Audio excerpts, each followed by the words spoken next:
कि देखी ननद मारेली तना अनिक लागे न घर के खाना तोहरा न बुझाता है राजा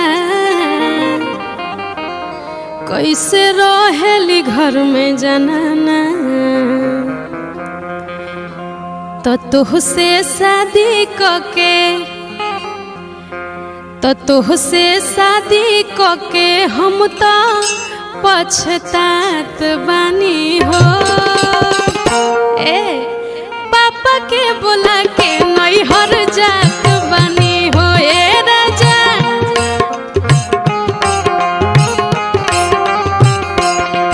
देखी ननद मारेली तना निक लागे ना घर के खाना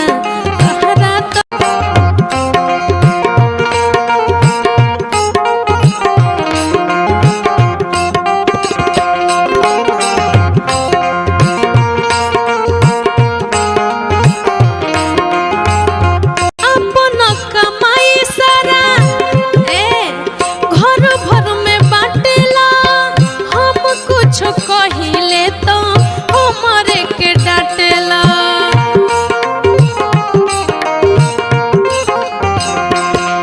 अपना कमाई सारा घर भर में बाटेला हम कुछ कहिले तो हमारे के डांटेला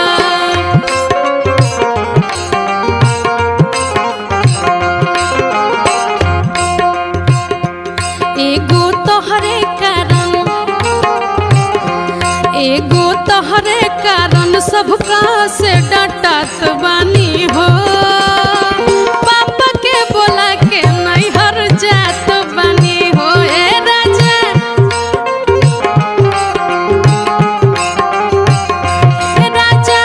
पापा के